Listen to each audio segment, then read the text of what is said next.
Let's take you live now to the Durban High Court. The fraud and corruption case against Zandile Gumede and 21 others is starting in earnest. Let's go take you there live.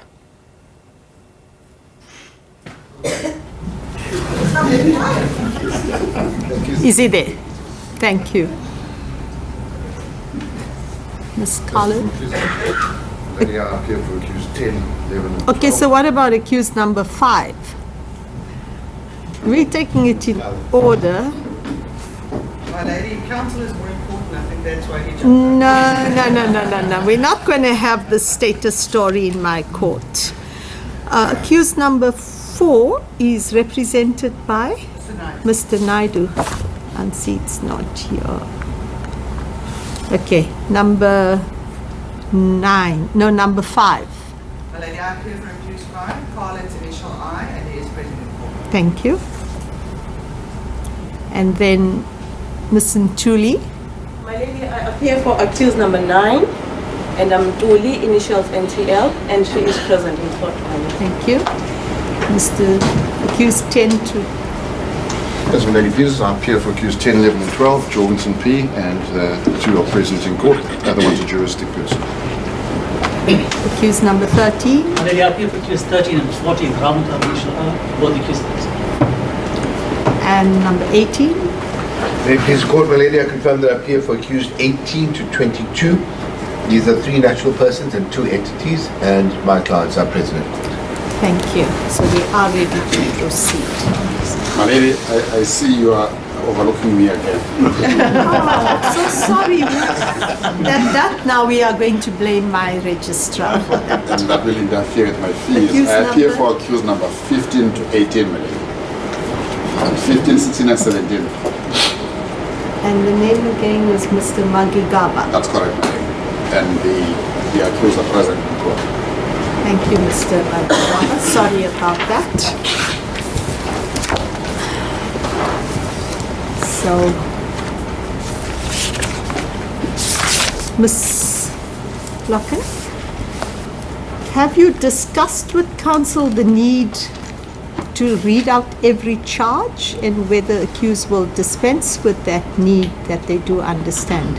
State has taken direction from the court and has discussed same, my lady, and we have come to a decision that where the charges relate to multiple counts, the entire schedule will not be read into the record, and it will be agreed as deemed to be read when I get to that point. So the state will refer to the relevant schedule and the number of counts. Yes, but is there a need to be reading each and every count into the record if counsel have read? It's one way of dispensing with each charge to be read, whether the accused are prepared for that. Has counsel considered that? Do the accused want each and every charge to be read out? My lady, at the outset, my attitude was that we could dispense with the reading of the indictment, and my accused would plead in respect of each of the individual counts. If my lady is inclined to have the charges read, we could very well dispense with the reading of the preamble and deal only with the individual counts, where the state would read out that particular count, and then each of the accused that are affected by that count will record their plea. Now, I have canvassed with the rest of my colleagues for the defense. None of us have prepared Section 115 statements that will be read into the record. So the defense is... Do you intend preparing such? No, we don't. Okay. We don't. We simply want to record that the plea of not guilty and that the state is put to the proof of all of the allegations in respect of each of the counts. So we may dispense with the first 63 pages, 61 pages of the indictment, and then the state need only read out from count 1, which appears on my page 63.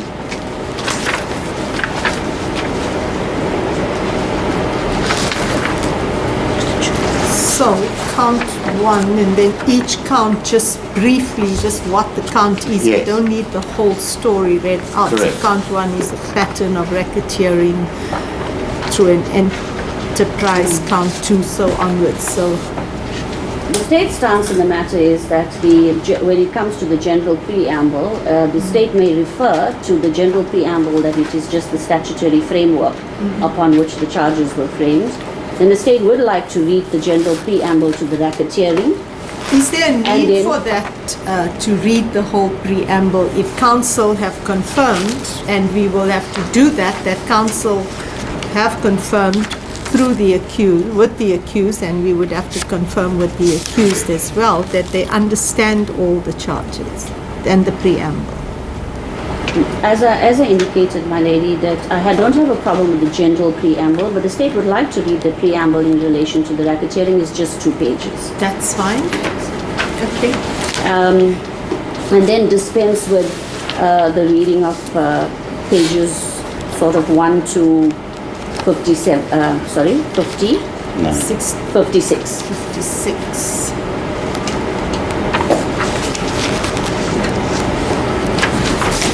'56 or my page? Page 56, 57 starts with the common purpose and participation. Okay, so now to begin with, my 58 is where the common purpose and participation starts. So we need to make sure that we're on the same that we're going page. to have the same indictment before all of us. I don't know how everybody else's indictment is numbered, but my page 58 has the details of accused 22 as point number 40, and then the common purpose and And participation. I just clarify with my learned friends as to how Mine the is- pages read. Mine is in line with With my the lady's. court.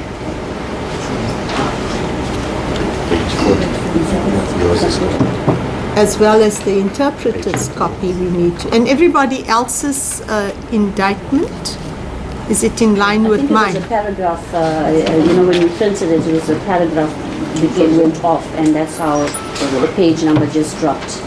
But we can refer to the headings, my lady, and I don't It think is important for the page number, so just to ensure that everybody has the I'll same make a document, note of it. including our interpreter. So, just to commence then, we're going to have to ensure afterwards that your pages correspond with my bound document, because having to redo this whole thing is going to be a nightmare. As a copy, please. Sorry, my lady, before. I didn't finish. What I was suggesting is that in respect of the individual counts, Yeah. the count be read out, and then each of the accused be called upon to record their plea, and then we move on to the next one. It would make it easier for my lady to record the pleas and have them all directly below the Each count. each count. That's one. But I also believe there was at some point some objection to a charge by one of the accused. Is that still Mine has been proceeding? abandoned. My objection Yes, no, has there been was abandoned. somebody else that indicated, Mr. Magigaba, Ours is abandoned, my lady. abandoned it. So there, at this point, there are no objections. Not at the moment. Okay, that's fine. Then the best way would be to record under each plea as we go along. Yes, my lady, Under I do each agree. charge, sorry, the plea. So it would appear that we would now start with the reading of the indictment from page 58, which will be common purpose and participation. And For the purposes of the interpreter, it will be page 57. okay, and as you go along, just do it in a paragraph at the time so the interpreter can interpret as we go along. As my lady pleases. Before I proceed with the reading out of page 58, I have noticed from the court file with the assistance of Ms. Kutsia that the copy of the authorization in terms of section 2, subsection 4 of the Prevention of Organized Crime Act 121 of 1998, which is a racketeering certificate, was not in the file. It was, however, filed with the indictment. My lady, I have made 2 copies, one for the court and one for the court file. May I proceed Yes, with you the may. indictment? Starting on paragraph common purpose and participation, it is further alleged that at all times relevant to this indictment, a common purpose existed between the accused to commit the crimes as set out in the charges below. Precisely where, when, and in what manner the common purpose will form is at present unknown to the state. The state does, however, allege that the common purpose was in existence at the latest shortly before and for the duration of the commissions of the offence. Paragraph 2. No, so let us Sorry, stop this. It paragraph 1. can be interpreted, Yes. please.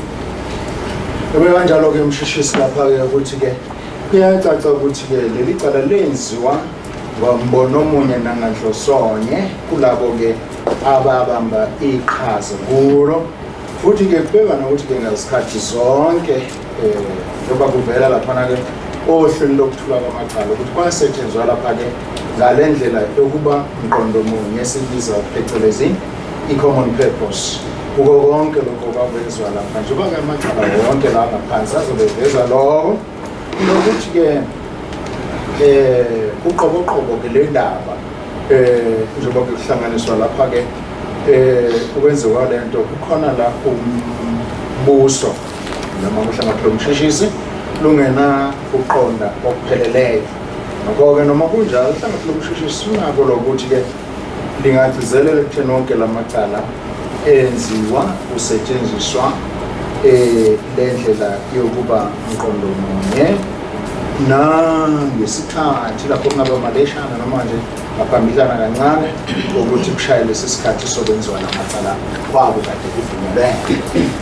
Thank you. Paragraph 2. It is further alleged that accused 1, 2, 3, 4, 5, and 9 actively associated themselves with the common purpose and worked together to manipulate the procurement processes or to ensure the achievement of their common goal, that orders or contracts be awarded to specific suppliers, being the business entities, namely accused 12, 14, 17, and 20, represented by accused 10, 11, 13, 15, and 16, 18, 19, and 21.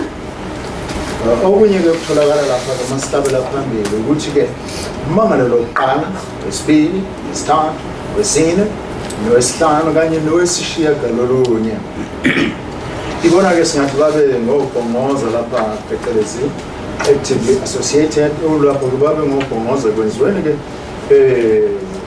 kwalamacala njalo belubonke nganhlosonya noma ngamqondo munye besebenzisana ukuba ke basebenze ngalendlela yokuyengela ophathe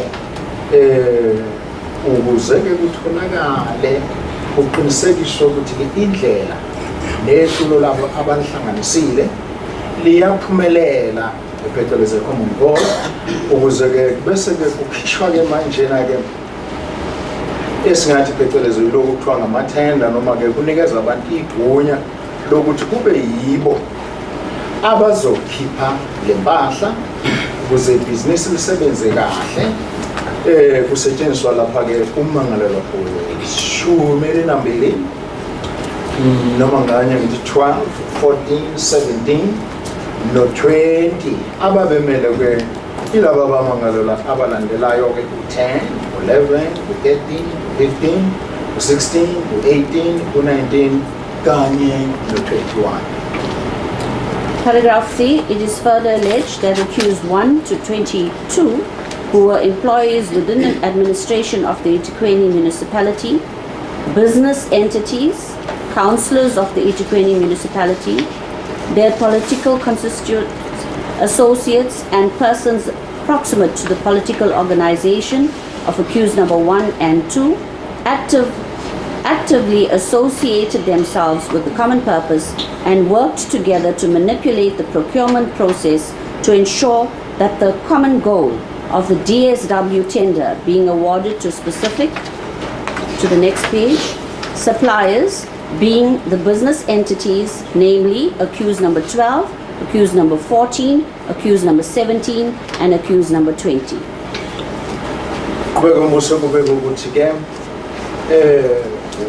Ummangalelwa ke wokuqala kuze kube kulo amashumi amabili 1 to 22 bona abangabasebenzi abakhona laphana ke ohlelweni lokulawula kumasipala waseThekwini namabhizinisi akhona kufaka phakathi namakhansela ke akhona lapho eThekwini kamasipala kanye nozakwabo kanye nabaxhumana nabo ngokomsebenzi asohlangothini ke bepolitiki babe sebekezi bezimbandakanya bezihlanganisa nalo umsebenzi owawenziwa lapha ke ukufaka phakathi nezinhlangano zepolitiki kusetshenziswa ke laphana ke umangala wokuqala nowesibili nabo bazigaxa ngempela kulolu daba ukubonisisa nokuqikelela ukuthi ke injongo ababehlangene ngayo bemqondonene iyaphumelela ukuzuza lokho abakufunayo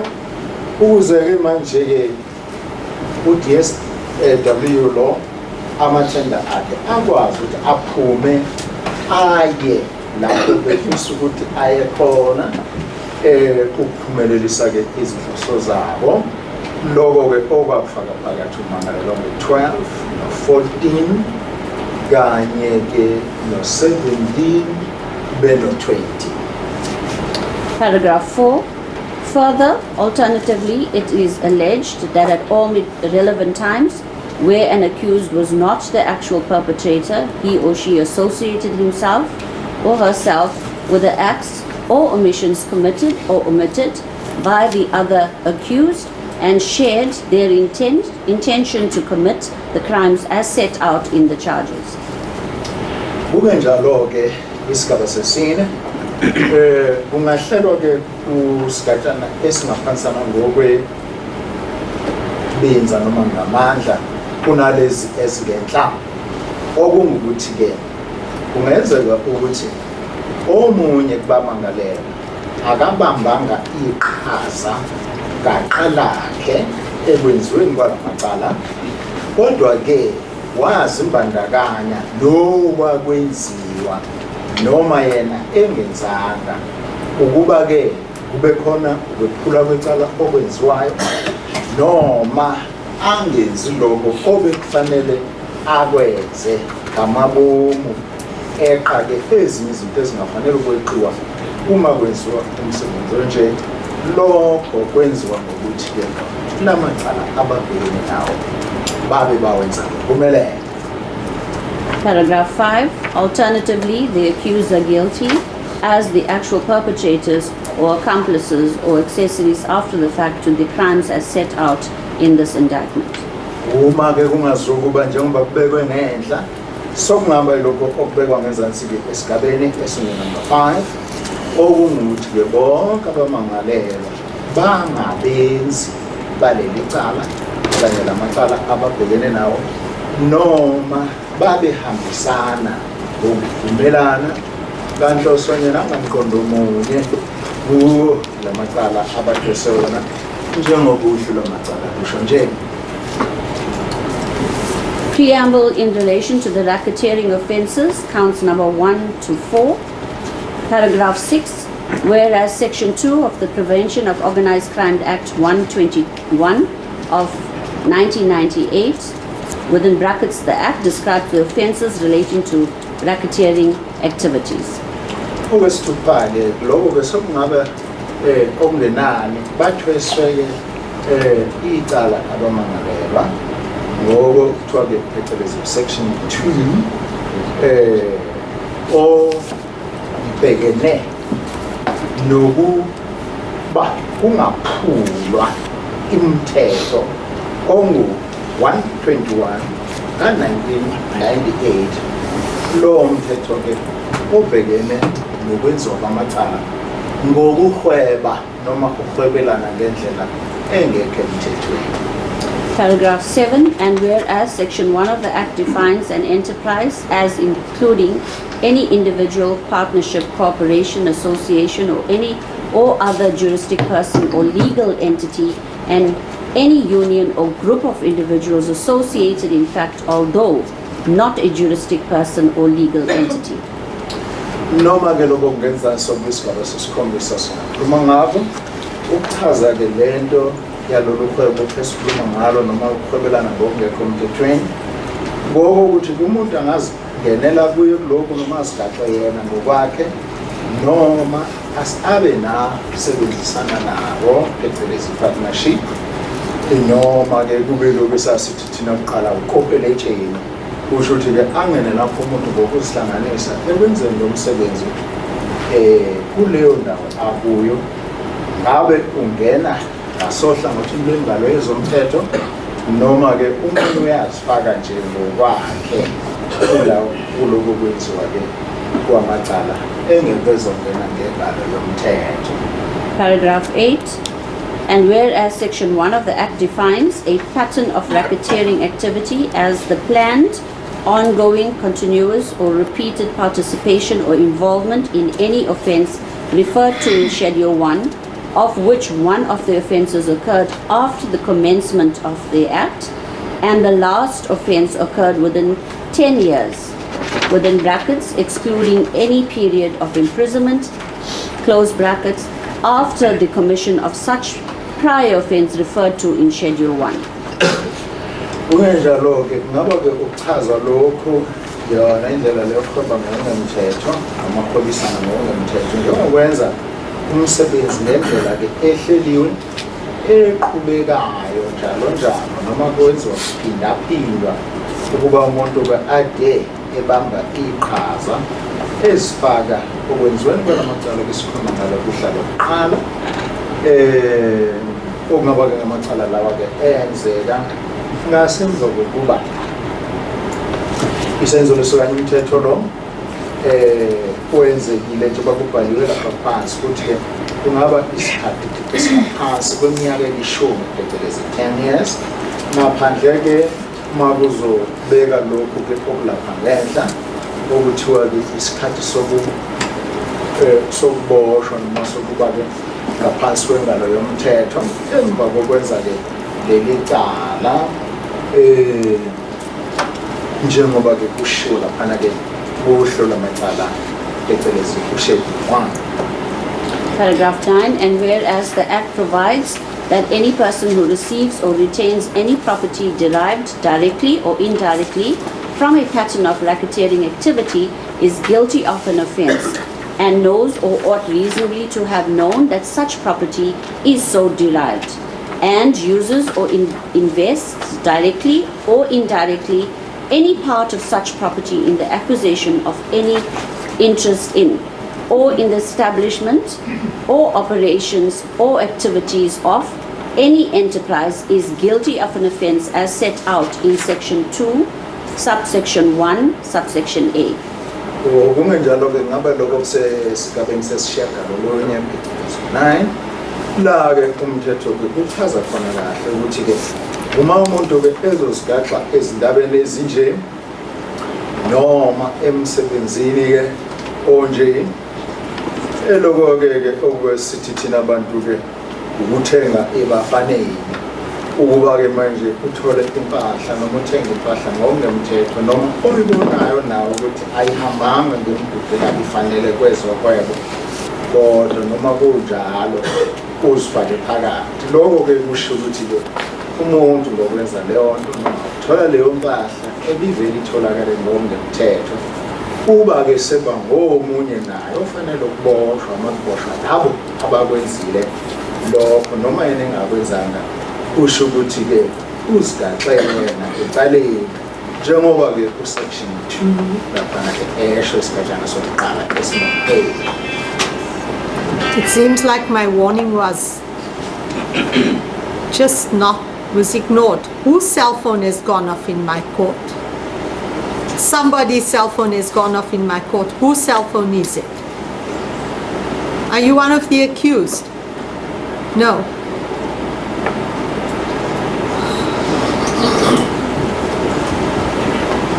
The next phone that goes off will be confiscated.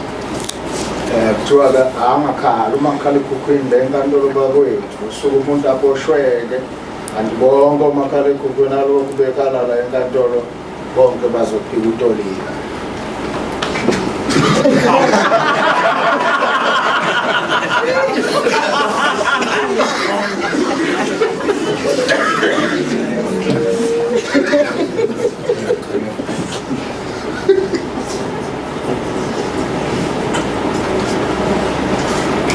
Paragraph 10, and whereas the Act provides that any person who receives or retains any property directly or indirectly on behalf of any enterprise and knows or ought reasonably to have known that such property derived or is derived from or through a pattern of racketeering is guilty of an offence as set out in Section 2, subsection 1, subsection B. Nesigatshana kuseshumi sisasho bona lokho ukuthi umuntu mayezigaxa ngokungafanele ezintweni zohwebo ezinje noma ukuthenga ngaba ukuthengiselana kodwa kuseyikho bona lokho esibizwa ukuthi kuthenge bafanele kusho ukuthi-ke uzifakile nawe ngale ndlela-ke manje osokuchaza Section 2 isigaba sokuqala B. Paragraph 11, and whereas the Act provides that any person who acquires or maintains directly or indirectly in any interest in or control of any enterprise through a pattern of racketeering activity is guilty of an offence as set out in Section 2, subsection 1, subsection D. Kanti-ke laphana-ke ku-11 ishumi elinomuno kusachazwa yona nje ukungalungi kwendaba yokuthenga nokuthengiselana ngomuhwebo olungekho endaweni efaneleyo kodwa-ke manje kuthiwa uma kungekona lokho okungenhla sokungaba-ke lokho okungenzansi kusection 2 isigaba 1 bese kuba u-D.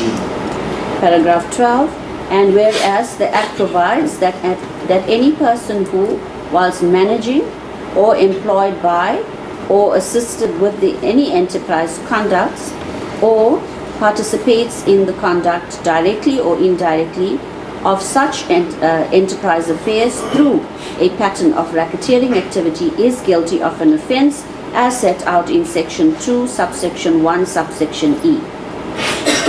Na kuyishumi nambili kusasho into efanayo kodwa kusetshenziswa-ke manje izinga nesigaba somsebenzi noma ngabe uqashiwe kodwa nayo uma isebenzisa le ndlela eyokuthengiselana uhwebo olungazange lubeke ngokusemthethweni nakhona lapho umuntu usazigaxa enkingeni ngokwakhe njengoba-ke manje sokuchaza ku-Section 2 or isigatshana sokuqala sekuvuma nge-E. Paragraph 13, and whereas the Act provides that any persons who manages the operations of activities of any enterprise and knows and ought reasonably to have known that any person whilst employed by or associated with the enterprise conducts or participates in the conduct directly or indirectly of such enterprise affairs through the pattern of racketeering activity is guilty of a criminal offence as set out in Section 2, subsection 1, subsection F. Kuphinde kuyindlela efanayo-ke esigabeni seshumi elinantathu yokuxwayisa ukuthi umuntu angafanelanga ukuzifaka la uma ezifaka kulolu hlobo olunje la kusuke kusetshenziswe khona umkhonyovu ekwenziweni kwanoma luphi uhlobo olwenziwayo umuntu usuke ezifaka enkingeni angagwetshwa inkantolo phecelezi i-criminal offence ngokwa-section-ke manje 2 isigatshana 1 laphana-ke okuna-F khona. Paragraph 14, and whereas the Act provides that any person who conspires or attempts to commit any of the offences set out in Section 2, subsection 1, subsection A, 2, Section 2, subsection 1, subsection F, Section 2, subsection 1, subsection G, is guilty of an offence, a criminal offence. Kungenjalo-ke esigatshaneni manje seshumi elinane 14 kungaba ukuthi-ke umuntu uzifaka ekusungulweni kwetulo noma-ke azama ukwenza itulo libe yimpumelelo. Itulo lona lelo lohlobo olungalungile nolungezinga indlela efanele lokho-ke manje kweshumi elinane sokuchazwa khona u-Section 2 isigatshana sokuqala A, sesibili isigatshana sokuqala ngo-F, sesibili isigatshana sokuqala u-G. Kuko konke lokho kusuke kuchazwa khona ukuthi umuntu owenza lento uzigaxile ecaleni. Paragraph 15, and whereas at all relevant times to the indictment, accused 1, 2, 3, 4, and 5 where a group of individuals associated in fact and thus formed an enterprise as defined in Section 1 of the Act and as envisaged in Sections 2(1), Subsection 1, Subsection A, 2, Section 2, Subsection 1, Subsection F, the accused may use of inter alia the following legal registered entities to wit: accused number 12, Ilanga; accused number 14, Uzunigela; accused number 17, Ompile; accused number 20, El Shaddai, to provide continuity of structure for the unlawful activities of the enterprise. Yebo, uyisigaba ke seshumi elinesihlanu manje ku-15 ubeka bona lokho ukuthi labo banamangalela abalandelayo benza bona lokho okutsho akufanele ukuba kwenziwe. Lowo mangalelwa ke umangalelo wokuqala, sithathu nowesine kufaka phakathi nowesihlanu. Bona ke baba yiqeqebana lethimba abalihlanganisa benza ke isigunganyana lesi ke esizobe sesingena laphana ke kwezokuhlobelana njengoba kuchaza ke laphana ke ku-Section 1 kwalo mthetho wethu ke besikhuluma ngawo ngenhloso yokwenza bona lokho kwephula lokho ebesixwayiswa ngabo kusigatshana esika-Section 2 sokuqala lapho kufakwa A isigaba sesibili, Section 2 sigatshana sokuqala esifakwa F lapha ke benza lokhu ke ngokuvumelana nangahlosonye baze baba ke impela baba ba-register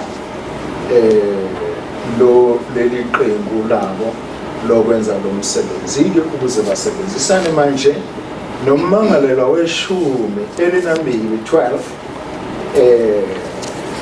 labo kuthiwa khona-ke Ilanga, ishumi elinane phecelezi 14 igama lithiwa-ke Uzuzinikele, weshumi elinesikhombisa phecelezi 17 Omphile, no-20 lapho kuthiwa khona-ke El Shaddai, ukuze-ke manje bethole-ke obesipheceleza amathenda okwenza lo msebenzi-ke kodwa lokho kwenziwa ngendlela engengamthetho. Paragraph 16 and 17 will read as follows: and whereas the accused are all associated with the enterprise, paragraph 17, and whereas the purpose of their association was to influence and manipulate the DSW contracts via the SCM system of the eThekwini municipality. The new DSW contract was then classified as a special project, wherein accused number 4, on the instructions of accused number 1 and 2, within brackets, the mayor and executive councillor respectively, was appointed by accused 3 as head of special projects. Further, accused 3 then appointed accused 5 as chairperson of the BAC for this specific project to ensure the appointment of the 4 preferred service providers. The special projects became the vehicle to drive the enterprise, thus committing the acts of fraud and corruption to ensure the contracts be awarded to entities associated with accused number 10, 11, 13, 15, 16, 18, 19, 20, and 21, and for the supply of services to eThekwini municipality. This conduct would lead to their personal, financial, and or non-patrimonial benefit and or to the financial benefit of associated groups of individuals. Laphana ke kusigaba seshumi elinesithupha kubekwa ukuthi-ke bonke-ke abamangalela esikhuluma ngabo la bazimbandakanya naloku esingathi-ke phecelezi i-enterprise le abasebeyahlulene bese ukuthi-ke bonke abamangalela laba-ke basihlanganisa ngabo konke lokhu-ke injongo yabo yayi inye nje ukuba-ke uyengwe uholelwe ophathe u-DSW ukuze kutholakale ama-contract lapho-ke ayezosebenza ngale ndlela ye-SCM okuthiwa yi-system yakamasipala waseThekwini. Bese kuthi-ke manje u-DSW lo omusha nama-contract amasha angaleso sikhathi phansi kwalolu hlelo ayezobizwa phecelezi ngokuthi i-special project. Lapho-ke kwakungunumber 4 owayekhipha imiyalo yokuthi-ke ummangalelwa mangithi-ke imiyalo isetshenziswa lapho ngokammangalelwa ongunumber 1 nonumber 2 okubaluleke kwakho ukuthi ngaleso sikhathi wayeyimeya, omunye-ke eyilungu eliphezulu-ke ikhansela eliphezulu. Kwase-ke bekhomba-ke manje na-ke lona-ke ummangalelwa ongunumber 3 ukuba nguye-ke ozoba inhloko yale ebizwa ngokuthi-ke i-special project. Naphezu kwaloko-ke unumber 3 naye wabe esezikhombela unumber 5 ethi-ke yena ozoba ngisihlalo kwalokhu-ke okubizwa phecelezi bathi BAC, ukuba-ke manje kubonakala ukuthi sikhona isiqinisekiso sokukhonjwa kwabantu njengoba kwakhonjwa lapha-ke unumber 4 yena-ke owayesethiwa-ke lo msebenzi-ke unikezwa yena. Ngase kuthi yona special project lena-ke ababe sebeyisungulile yabe isiwa-ke iyona nqola masingasho njalo noma ikhanda lenhloko-ke eyayizohola lo msebenzi-ke wale isigungwane sesihlanganisiwe phecelezi enterprise. Ngokwenze njalo babenza-ke manje ukuphula umthetho ngokusebenzisa ngomkhonyovu ukuba-ke manje na-ke kungcola impela noma kusetshenzwa ngendlela engcolileyo eyayizoqinisekisa ukuthi-ke izinkontileka noma ngathi ama-contract njalo noma amathenda mawuthanda njalo atholwa-ke manje yilaba abaxhumene nalo mmangalelwa weshumi, ishumi elinomuvo, ishumi elinantathu, ishumi elinesihlanu, ishumi elinesithupha, ishumi elinesishiyagalombili neshumi elinesishiyagalolunye kanye namashumi amabili kuze kufake phakathi-ke nalona-ke wamashumi amabili anomuvo. Bese kuthi-ke sekuzoba yibo-ke abazosebenza kulawulwa-ke manje imisebenzi lena-ke eqondene nokuba-ke isetshenziswe laphana-ke kamasipala. Kufaka phakathi-ke lapho-ke ukuthi amaphakethe abantu-ke manje ahambe kahle khona ukuthi afutheka. Noma-ke ngabe-ke kwangaqonde ukufutha amaphakethe kangako, kodwa-ke kwakusetshenzwa ngendlela engashayi khona ngala maqembu noma la maqeqebana abesephakethile. Paragraph 18, and whereas accused number 6, 7, and 8 and other councillors of the municipality, their political constituents and associates align themselves with the wills of accused number 1, 2, 3, 4, and 5. Accused number 1 and 2 enable large numbers of ANC ward councillors, ward committee members, members of business forums and organizations like the NKMVA and Amadela Lagona to benefit financially from the new DSW contract, thus increasing the possibility of being favorably regarded in the political arena by these beneficiaries because of the continued benefit that they received. Masila-ke kushumi lesishiyagalombili u-18 lana-ke kuyatholakala ukuthi nokho mangalelwa lo wesithupha, isikhombisa, isishiyagalombili namanye-ke amakhansela ayekhona lapha kumasipala weTheku nalabo abahambisana nabo ngokwezepolitiki babe-ke abantu besebezihlanganisa kanye bezimbandakanya-ke naye ummangalelwa lona wokuqala, nowesibili, nowesine kanye nowesihlanu.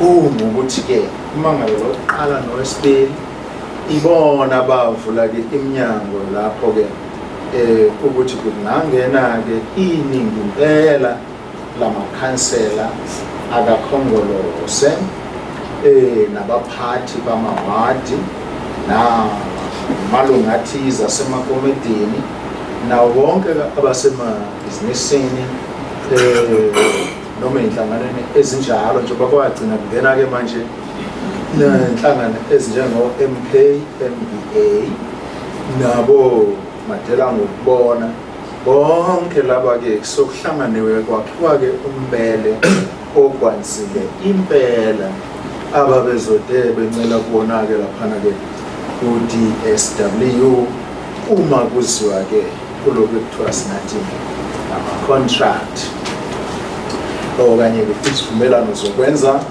umsebenzi. Ngaleyo ndlela-ke yaba nkulu indaba yokuthi sekuyothi-ke ma kuhlanganiswa lana-ke uzotholakala umsebenzi ngandlela thize kube neqeqebana labantu abaziwayo ukuthi ma kunento enje sekuyothola omntakabani kuphela hayi nombani nje kuhanjwa-ke lapho kanye kusetshenzwa ngendlela yokuzuzisa labo esingathi ngesizulu uhlangana umhlatho wazanayo. Paragraph 19, and whereas accused number 9, being the wife of accused number 3, facilitated and or participated in engagements with entities associated with the DSW tender at times when material decisions were being made in respect of the said tender. Ushumi elinesishiyagalolunye phecelezi number 19 utholakala-ke lapha-ke umangalelwa ongunumber 9 okungukuthi-ke yena ungunkosikazi kanumber 3 uyena-ke obuye ayishayele inqola lena-ke noma-ke abambe iqhaza eliphezulu uma kusekuhlanganeke ama-entities lawa nabasebenzisana nawo ukuba-ke phela-ke kutholakala amathenda nomasipala phecelezi SW nazo zonke izikhathi uma kuhlangene kwakusasetshenziswa ngaleyo ndlela yokuthi hlangana wemhlathi owazanayo. Paragraph 20, and whereas accused number 22, Mvuyo, within brackets, represented by accused number 21, received funds from accused number 20, within brackets, El Shaddai, represented by accused number 19. Both these entities were controlled by accused number 18. These funds were to be dissipated to amongst others, accused number 3, 9, and 18. Mashumi namabili phecelezi 20 lapho kusithola khona ukuthi-ke umangalo lwamashumi amabili amabili 22 uMvuyo yena-ke wayemelwe-ke ngumangalelwa ongu-21 kwathola-ke lapho-ke isixamali kanye isamba esithize semali kumangalelwa ongunumber 20 phecelezi El Shaddai owayemelwe ngumangalelwa ongunumber 19 bese kuthi-ke la maqembu omabili okanye singathi phecelezi ama-entities omabili-ke ayekade elawulwa ngumangalelwa ongunumber 18 izimali-ke ezatholakala lapho zabe sezitholwa-ke ngakolunye uhlangothi umangalelwa ongunumber 3, number 9 kanye nomangalelwa ongunumber 18. Paragraph 21.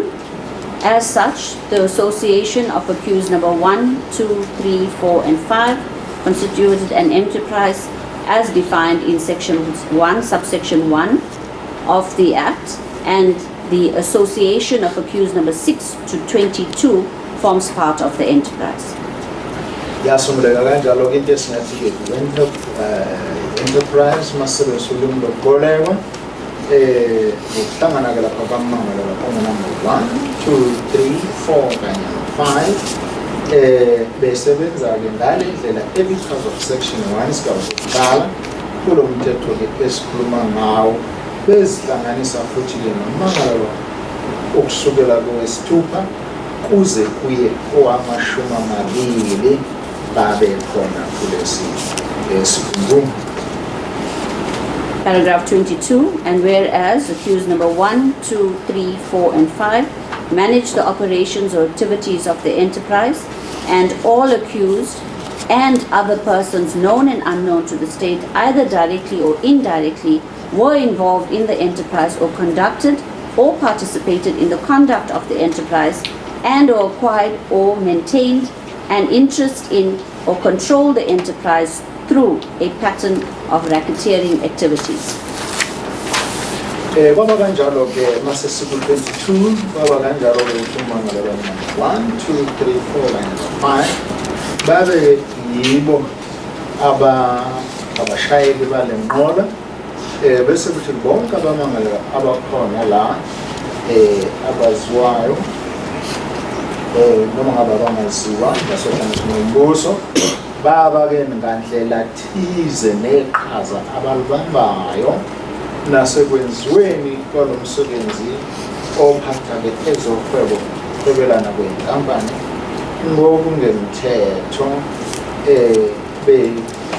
ukuthi ke bayazibandakanya kanye bayazihlanganisa bonke ngandlela thize naleli cala.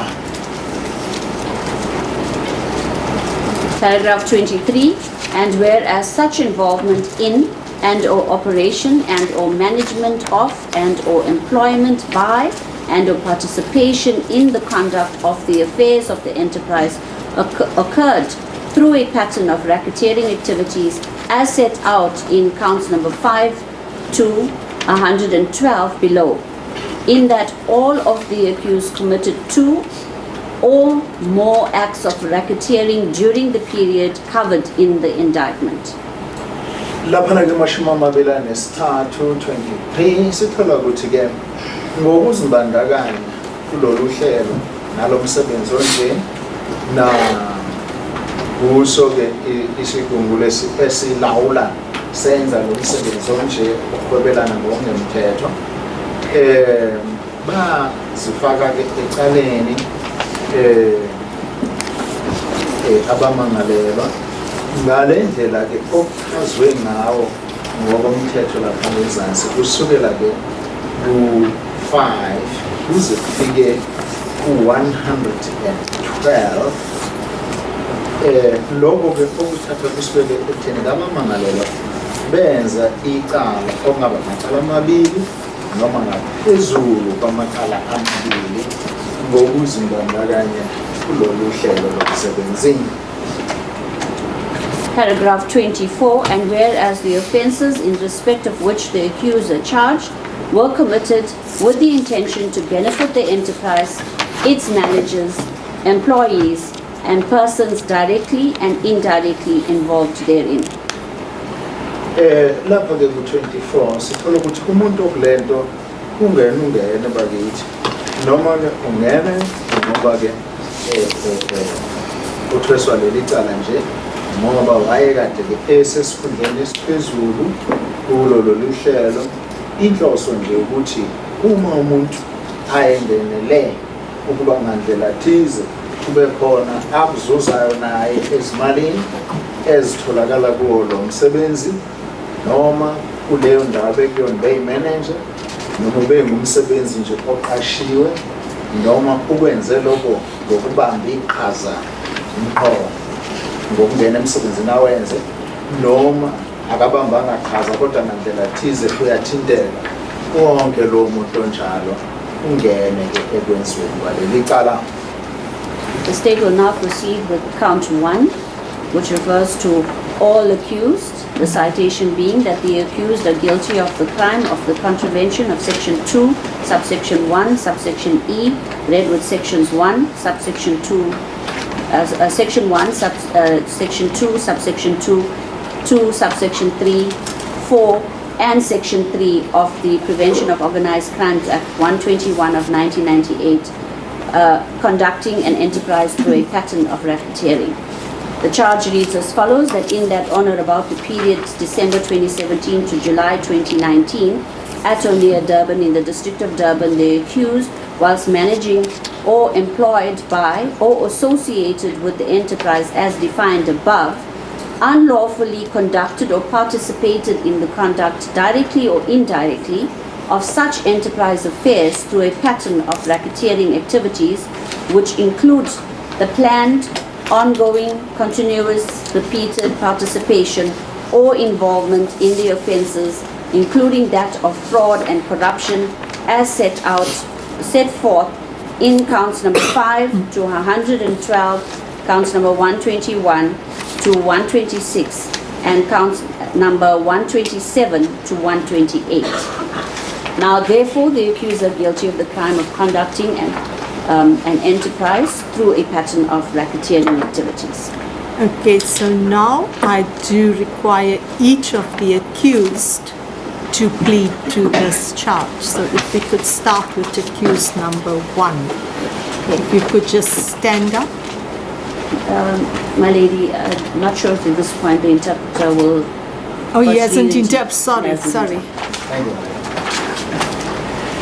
Sesilapha-ke manje icala lokuqala la kuthiwa khona bonke abamangalelwa bangena kulo nje lifunda kumthethisimithetho okusetshenziswe ngawo laphaya ama-sections afana bonke njengoba kubaliwe lapha kokuqala section 2 sigaba sokuqala sihamba nalesa section 1 esigatshana sesibili esiphakathi futhi sesibili wonke-ke lama section ewafunda umshushisi abeka-ke ngaphansi kwawo ukwenziwa kwaleli cala-ke sikhulume ngalo lokungena embonini yezohwebo kusetshenziswa-ke izindlela ezingashayi khona noma ngesithi-ke umkhonyovu. Kulokho kuthiwa-ke bekungu-December ka-2017 kuya ku-July ka-2019 lapho-ke khona lapha eThekwini kusifunda mdalo sakhona futhi eThekwini abamangalelwa benza leli cala-ke sebenzile isibungwana lesi-ke esisibize phecelezi enterprise ukuthi-ke kwathi ekuhlanganeni kwabo njengoba kuchaziwe ngabenhla base bephula-ke umthetho noma besebenza ngokungemthetho abanye babo futhi baphecelezi directly okungukuthi babengene egaxa ekwenziweni kwecala, abanye phecelezi indirectly okungukuthi nomuntu engazanga yena qobo lakhe kodwa ngandlela thize ubengena kuyo yonke le ndlela yokuhlobelana noma yokwenza umsebenzi kusetshenziswa konyovu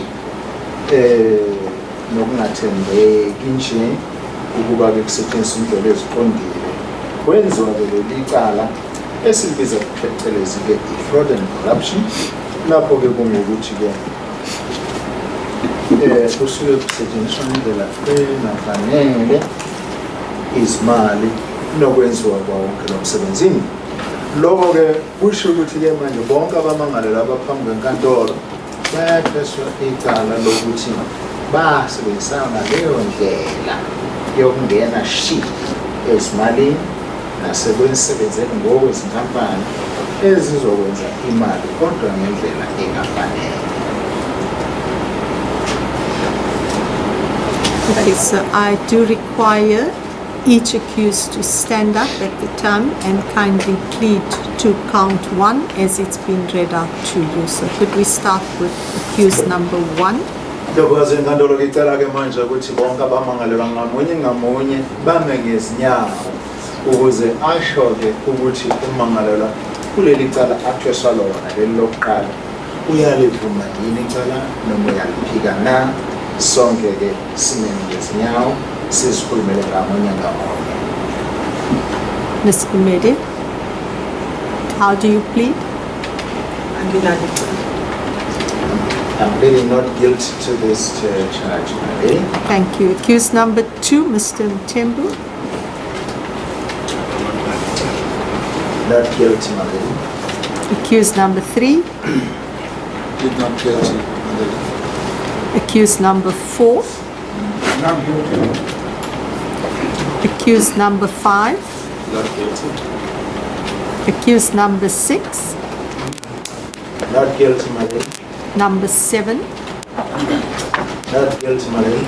number 8, Not guilty, my lady. number 9, number 10, Not guilty. number 11, number 12, and who appears on behalf of number 12? Lady, I appear, and Yeah. accused number 11 Yeah. is the representative of accused 12. So, Mr.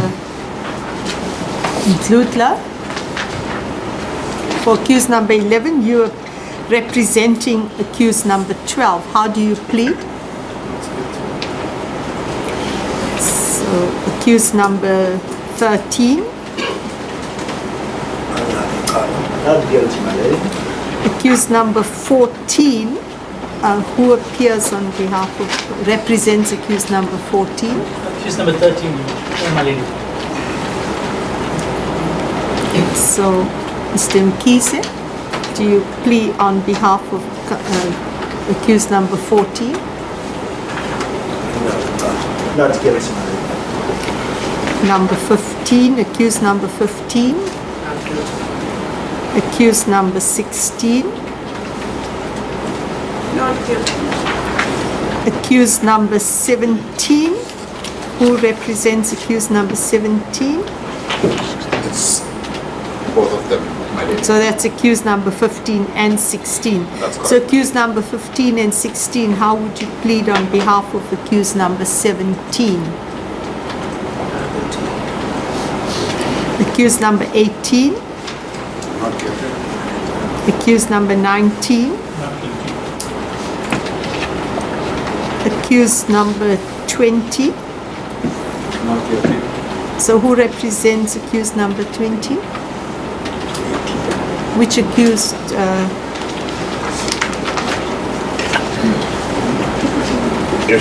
Accused 20 is Al Shaddai, Yes, so a who's company represented by accused number 19. 19? Okay, so you pleaded not guilty for Mr. Paria. Is that correct? So accused number 21 and then representative for accused number 22. Not guilty. Thank you. Representative for accused number 22. He's pleaded not guilty already.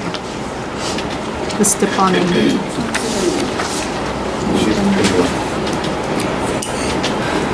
So can we Count number- proceed to count number 2? May it please the court, my lady. Would you not require the counsel for each of the accused confirm their pleas?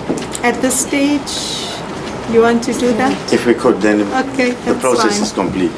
Otherwise, Sorry. you do it at the end. My lady, before we proceed to that, I just want to correct the record. The representative for accused number 22 is accused number 21, Sita Manipalan, and not accused number 18, who stood up and pleaded on behalf of Okay, 22. Mrs. Panan, accused number 21, you are representing accused number 22. Correct. So how do you plead on behalf of accused number 22? Sorry, you can't be telling her what to say. She should be able to say so on her own. Not guilty. Thank you. Court pleases. Counts 2 refers to accused number 1, 2, 3, 4, and 5. Okay, before we go there, each of the counsels will One, need two. to confirm or deny what their clients have pleaded. Court pleases. So let's start with Mr. Naidu. Thank you, my lady. I confirm that the plea is according with my instructions in respect of accused 1, 2, 4, 6, 7, and 8. At this stage, the accused remains silent, and there will be no statement in terms of section 115. Mr. Madan Sela. Court, please, my lady, I confirm that the plea that is intended by accused number 3, Mr. Nzuza, is in accordance with our instructions. And in terms of section 115 of the Criminal Procedure Act, the accused elect to remain silent and do not disclose the basis of that defense at this stage, and will do so in the course of the trial. Thank you. Accused number 5, Ms. Cowlitz. Thank you, my lady. The accused, in accordance with my instructions, likewise accused number 5 elects to remain silent at this stage. Thank you. Ms. Julie. Yes, my lady. My instructions are that accused number 9 will remain silent at this point in time, my lady. And do you confirm the plea? Yes, we confirm the plea, my lady, as not guilty. Mr. Jorgensen. As my lady pleases, the plea of accused 10, 11 and 12 is in accordance with my instructions. No section 115 statement is tainted. Thank you. Mr. Ramatan. Please plead, accused 13 and 14 pleas in accordance with instructions, my lady. Accused elects to remain silent. Mr. Magigaba. Yes, my lady. My lady, I confirm that the plea is in accordance with my instruction, and that the accused 15, 16, 17 elect not to make any statement in terms of normal file. Mr. Mutli. Court pleases, my lady, I confirm that the plea tendered by all of the accused that I represent, all of the instructions that I've received, the accused elect not to make any statement in terms of section 115. Thank you. Court pleases. Count 2, accused number 1, 2, 3, 4 and 5. The accused are guilty of the crime of contravention of section 2, subsection 1 and subsection F, read with sections 1, 2, subsection 2, subsection 3, subsection 4 and section 3, 7A and 8, subsection 1 of the Prevention of Organized Crime Act 121 of 1998, managing an enterprise, in that during the period of December 2017 to July 2019 at or near Durban in the district of Durban, accused number 1, 2, 3, 4 and 5 unlawfully managed the operations of the enterprise and knew or ought reasonably to have known that any persons or entity, to wit, accused number 6 to 22, and other persons known and unknown to the state whilst employed by or associated with the enterprise conducted or participated in the conduct, directly or indirectly, of such enterprise affairs through a pattern of racketeering activity, through a planned, ongoing, continuous, or repeated participation or involvement in the offences of fraud and corruption as set out in counts number 5 to 112, counts number 121, counts number 126, and 127 to 128. Now, therefore, the accused are guilty of the crime of managing an enterprise.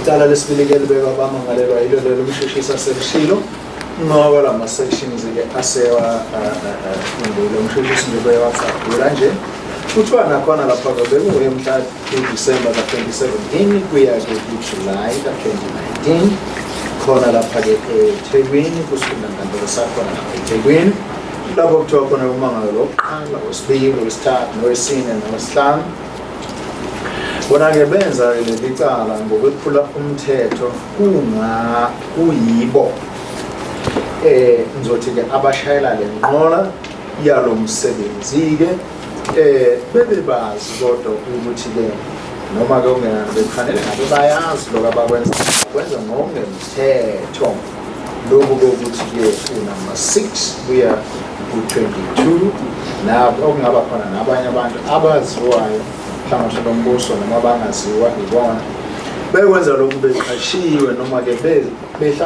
behlangene ngandlela thize kuyo le enterprise lena ke babe sebenza lo msebenzi ngokungafanele abanye bekwenza bezibambele emathupha abanye bekwenza ngokuzemana yemanisa nawo lo msebenzi phecelezi indirectly bebebazi ke ukuthi yonke lento eyenziwa lana ke ihlanganiswe ngomthetho ukuba kube inkampani zohwebo ezibheka ngendlela engekho noma ngabe kwakuhleliwe noma kwakuqhubekayo noma kwenziwa ngokuphindaphinda ukuzigaxa kulo msebenzi okusebenzisa ke izimali ngendlela ke engashayi khona phecelezi fraud and corruption lokho ke njengoba kuchaziwe lapha ke sekufaka ke lezi zigaba zamacala esiwabalela kusukela kwecala lesihlanu kuze kube ku-112 ufike na 121